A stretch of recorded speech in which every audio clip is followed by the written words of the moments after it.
Саламатсыздар ма, құрметті білім алушылар. Бүгінгі сабағымыз осы сыбайлас жемқорлыққа қарсы мәдениетті қалыптастыру пәні бойынша. Бүгінгі сабағымыз сыбайлас жемқорлыққа қарсы мәдениетті қалыптастыру, сыбайлас жемқорлыққа қарсы сананы қалыптастыра отырып, парақорлықпен күрес жүргізу.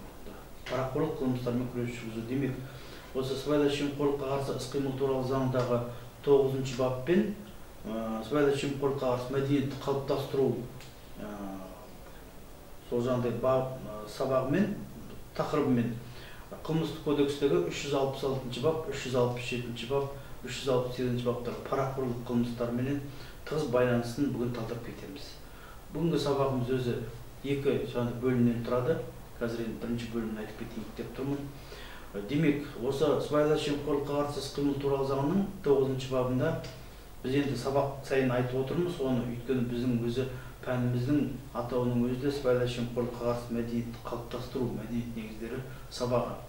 Демек, мәдениетті қалыптастыруда диспозиция дейміз ғой. Демек, заңның ішіндегі жазылған текст, түпнұсқа текст. Сол жағдай диспозицияда көрсетіледі. Қоғамда сыбайлас жемқорлыққа қарсы іс-қимыл барысында сыбайлас жемқорлыққа төзбеушілікті көрсете білетін құндылықтар жүйесін сақтау керек, және де оны үздіксіз дамытуға отыру керек деп тұрады. Бұл жерде сұрақ туындайды, сол құндылықтар дегеніміз не деп. Енді баптың ішінде диспозицияда бұл құндылықтар толыққанды жазылмай кеткен. Бірақ негізінде сол жағында осы баптың ішінде екінші бөлігінде көрсетеді жағдай. Демек, білім беру, адамгершілікті жағдай дамыту, қоғамда адамның зияткерлік қабілетін дамыту, адамның мәдени тұрғыда жағдай тәрбиелеу, қоғамда азаматтарды этика, мәдениет, адамгершілік, адами қарым-қатынас бағытта оқыту және де тәрбие жұмыстарын жүргізу қызмет деп көрсетеді мәдениетті қалыптастыруда. Енді осыған біз нақты айтқан кезде, егер осы жерде құндылықтар деген не деген сұрақ туындаса, біз айтуымыз керекпіз. Сыбайлас жемқорлыққа қарсы мәдениетті қалыптастырудағы ең басты құндылық, ең басты мақсат, ең басты міндет, ең басты қызмет ол сыбайлас жемқорлыққа қарсы сананы қалыптастыру. Мейлі ол жеке азаматтар болсын, мейлі ол жағдай мемлекеттік қызметшілер, лауазымды адамдар болсын. Біз әрбір сабағымызда бұл сөзді, осы жағдай теория, осы сөзді айтамыз, осы ережені айтамыз, өйткені міндеттіміз енді оны айтуға бағытымыз сондай.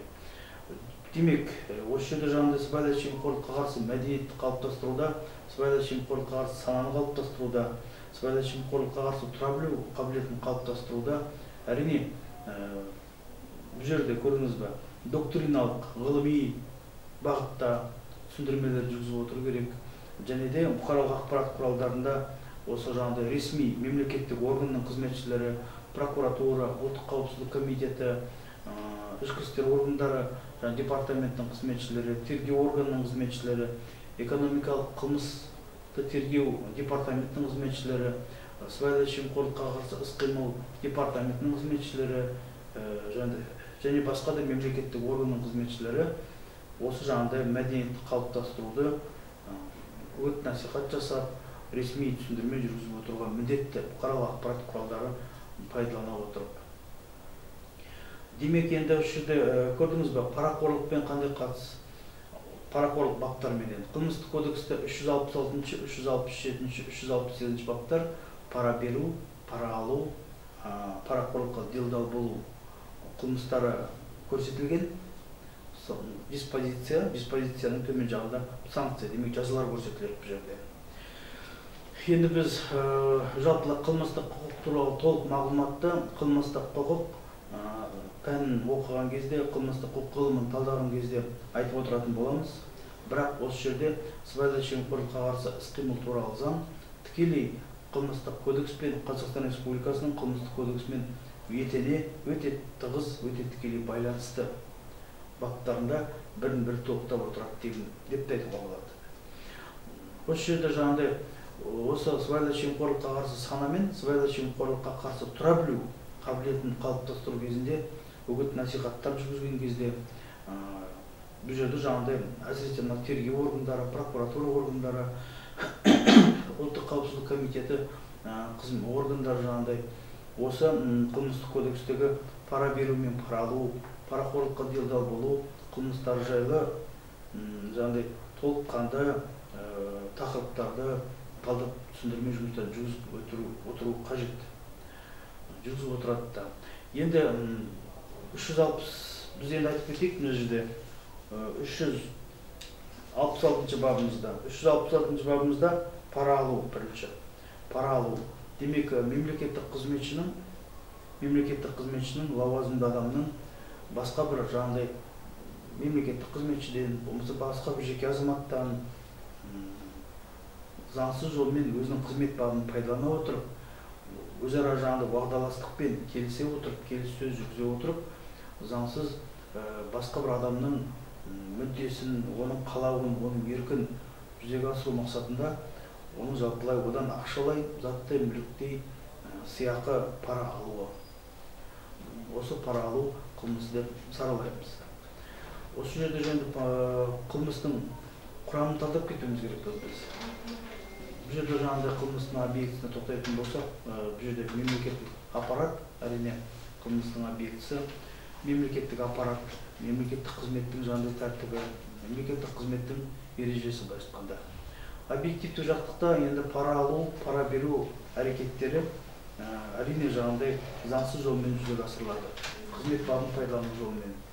Және де бұл жерде жаңағыдай нақты қойылған шектеулерді бұзу жолмен жүзеге асырылады. Субъективтік жағында әрине қылмыс тек қана тікелей қасақаналықпен жасалады.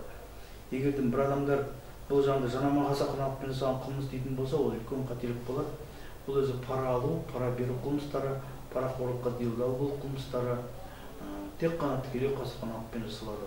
Жалпы сыбайлас жемқорлықпен жасалған қылмыстардың толыққанды дерлік тек қана осы 371 бап, 371 мен 370 бап, осы екі баптың қызметіне жаңағыдай қызметтегі әрекетсіздікпен салғырттық қана жаңағыдай абайсыздықпен жасалады, ал қалған басқа қылмыстар қасақаналықпен, соның ішінде тікелей қасақаналықпен жүзеге асырылады.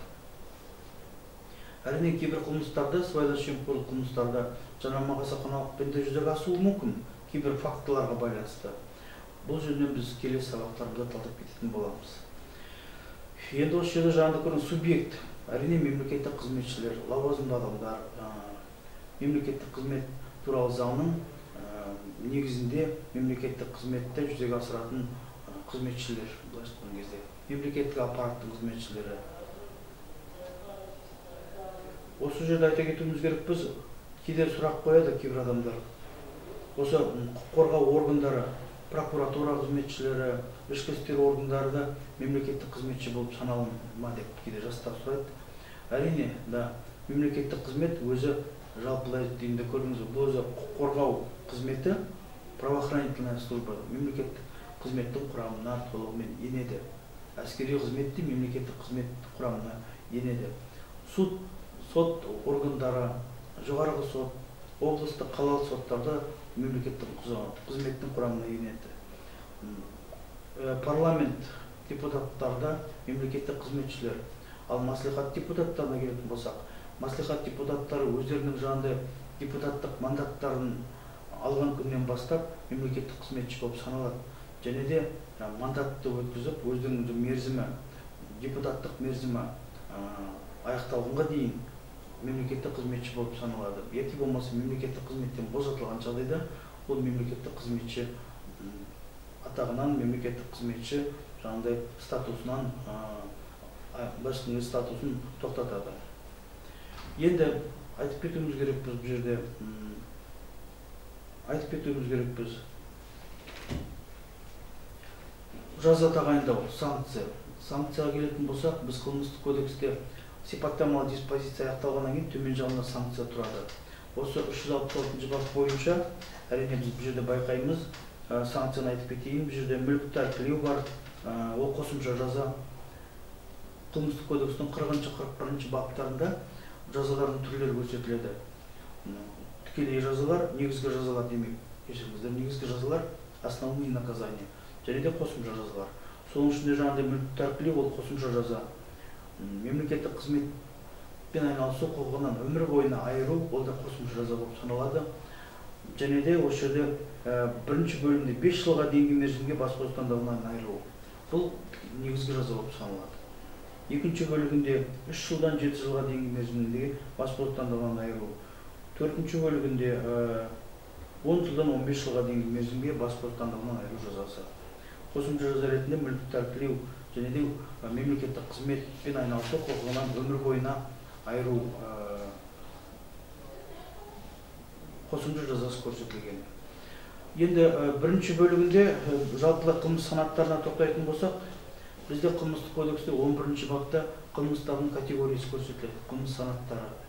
Демек, біріншісі кішігірім ауырлықтағы қылмыстар, екінші категория ол орташа ауырлықтағы қылмыстар, үшінші категория ауыр қылмыстар, төртінші категория аса ауыр қылмыстар. Бұл жерде жаңа пара алуда бірінші бөлігінде 5 жылға дейінгі мерзімге бас бостандығынан айыру жазасы көрсетілсе, демек ол орташа ауырлықтағы қылмыс. Бұны қалай орташа ауырлықтағы қылмысқа жатқызып отырмыз деген сауал туындайды ғой. Егер жаңа қасақана жасалған қылмыстық әрекеті үшін жаза тағайындау кезінде қасақана жасалған қылмыстық әрекеті үшін жаза 2 жылға дейінгі мерзімге бас бостандығынан айыру жазасы көрсетілетін болса, 2 жылға дейін, онда ол кішігірім ауырлықтағы қылмыс болып категориясына жатады. Егер жаңағыдай 5 жыл қасақана жасалған қылмыстық әрекет үшін 5 жылға дейінгі мерзімге бас бостандығынан айыру жазасы көрсетілсе, онда кішігірім ауырлықтағы, кешіріңіздер, орташа ауырлықтағы қылмыс болып саналады. Егер қасақана жасалған қылмыстық әрекеті үшін бас бостандығынан айыру жазасы 7 жылға дейінгі мерзімге деп көрсетіледі, 12 жылға дейінгі мерзімге деп көрсетілетін болса, 5 жылдан жоғары, бірақ 12 жылдан аспайтын мерзімге бас бостандығынан айыру жазасы көрсетілетін болса, онда ол ауыр қылмыстардың категориясы болып саналады, категориясына жатады. 12 жылдан қасақана жасалған қылмыстық әрекет үшін 12 жылдан астам 25 жылға немесе өмір бойына бас бостандығынан айыру жазасы тағайындалған кезде, онда бұндай жаза бойынша бұл 4-ші категория аса ауыр қылмыстардың категориясына жататын қылмыс болып саналады. Бұл қылмыстардың категориясын жіктеу, қылмыстардың категориясын нақты анықтау өте маңызды, өйткені сот процесі аяқталғаннан кейін, айыптау үкімі шығарылғаннан кейін, үкім заңды күшіне енгеннен кейін жаңағыдай орындалуға қылмыстық атқару кодексі бойынша атқару қызметі, мынау ішкі істер органдарына, әділет органдарына қарасты атқару қызметі, демек жаңағыдай түрме қызметі, колониялар, әртүрлі жаңағыдай бар ғой, көрдіңіз бе, мынау еңбек пен түзеу колониялары, түрме поселениялар қызметінде бұл жерде жаңағыдай этаппенен сотты болған адамдарды этап-этапқа бөлу қызметі жүзеге асады. Бұл жерде этап-этапқа бөлу үшін қылмыстық атқару кодексі бойынша міндетті түрде әрине бұл қылмыстың жаңағы категориясын білу қажет бұл жерде. Демек қылмыс категориясына жіктеу бұл жерде жаңағыдай қылмыстық атқару кодексіндегі қылмыс сотты болған адамдарды қылмыс жазасын өтеу колонияларына жіберу мақсатында этап-этапқа бөлуге бірден бір жаңағыдай негіз болып саналады. Енді тақырыбымызды жалғастыра кетейік. Осы жерде біз енді айтып отырмыз екінші бөлімінде 3 жылдан 7 жылға дейінгі мерзімге бас бостандығынан айыру. Бұл енді қандай категория болады? Қылмыс категориясына жатады деген сұрақ туындайды. 3 жылдан 7 жылға дейін. Демек 5 жылдан асып максималды, бұл жерден максималды жаза 5 жыл емес 3 жыл болып тұр. 7 жыл болып тұр. Максималды жаза 7 жыл.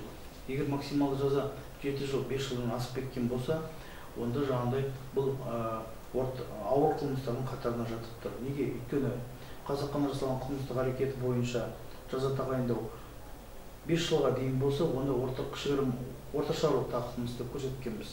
5 жылдан асып 12 жылға максималды жаза 12 жылға дейін деп көрсетілетін болса, бас бостандығынан айыру жазасы, онда ауыр қылмыстардың категориясына жатады. Екінші бөлімінде бұл ауыр қылмыстардың қатарына жатады. Үшінші бөлімінде 7 жылдан 12 жылға дейінгі мерзімге, демек ауыр қылмыстар. 4-ші бөлігінде 10 жылдан 15 жылға дейінгі мерзімге бас бостандығынан айыру жазасы көрсетіледі. Қосымша жаза ретінде мүлікті тәркілеу және де мемлекеттік қызметпен айналысу құқығынан өмір бойына айыру. 15 жылға дейін, демек бұл жерде көрдіңіз 12 жылдан асып тұр ғой. Бұл аса ауыр қылмыстардың қатары категориясына жатып тұр. Біз осы жерде жаңағыдай бұл осы қылмыстық кодекстің 366 бапта пара алу қылмыстың құрамын, санкцияны, жазаларды нақты талдап отырғандағы мақсатымыз біздің әрине бұл жерде жаңағыдай бірден бір сыбайлас жемқорлыққа қарсы азаматтарға, мемлекеттік қызметшілер арасында сыбайлас жемқорлыққа қарсы сананы қалыптастыру мақсаты. Демек, көрдіңіз бе, жеке азамат мысалы үшін жаңағыдай осындай пара алу қылмысы бойынша санкцияларды біле отыра, жазалардың түрлерін біле отыра, қандай жаза тағайындалады, қандай жаңағыдай мерзімдер көрсетілгенін нақтылы ақпарат ала отыра, сыбайлас жемқорлыққа қарсы санасы қалыптасады деген пікірдеміз. Және де екінші тарапта әрине бұндай жазалардың бар екенін нақты біліп жүрген адам сыбайлас жемқорлыққа қарсы тұра білу қабілетін қалыптастырады өзінің бойында. Демек, қылмыстық кодекстің баптарын, әкімшілік құқық бұзушылық туралы кодекстегі осы сыбайлас жемқорлықпен салынған құқық бұзушылықтардың тақырыптарын, баптарын, санкцияны, жазаны неғұрлым азаматтарға көбірек жеткізген сайын біз азаматтардың арасында, мемлекеттік қызметшілердің де, лауазымды адамдардың да арасында сыбайлас жемқорлыққа қарсы сана мен сыбайлас жемқорлыққа қарсы тұра білу қабілетін нақты қалыптастырамыз деп санап отырмыз. Бүгінгі енді сабағымды жаңа аяқтадым. Үйге тапсырма сыбайлас жемқорлыққа қарсы іс-қимыл туралы заңда 9-ші бапта құндылықтар деген жерге тоқтаған кезде нақтылай жаңда сыбайлас жемқорлыққа қарсы сана мен сыбайлас жемқорлыққа қарсы тұра білу қабілеттері осы сыбайлас жемқорлыққа қарсы мәдениетті қалыптастырудың басты құндылықтар деген пікірді талдау. Екінші тапсырма жаңа қылмыстық кодексте 366 баптың жазалары санкцияның төмен жағында, диспозицияның төмен жағында санкциялар көрсетіледі. Жазалардың түрлерімен танысып кету. Және қылмыстық кодекстегі 11-ші баппен танысу, қылмыстардың категориясы, қылмыс санаттары. Бүгінгі тақырыпты тыңдағандарыңызға көп рахмет. Осы жаңағыдай талдап, оқып жүргендеріңізге тілектеспін. Мен студент жастарға үнемі өзім білім алушыларға мынандай кеңес айтамын. Заңнамаларды оқыған кезде түсініп оқу керек. Жаңа тақырыпқа кіріп оқу керек. Ол тақырыпты меңгеріп оқу керек. Сол тақырыптың ішінде жаңағыдай басты қандай мағлұматты білу керек, соны жаңағыдай зерделеп оқу керек деп кеңес беремін. Көп рахмет сіздерге.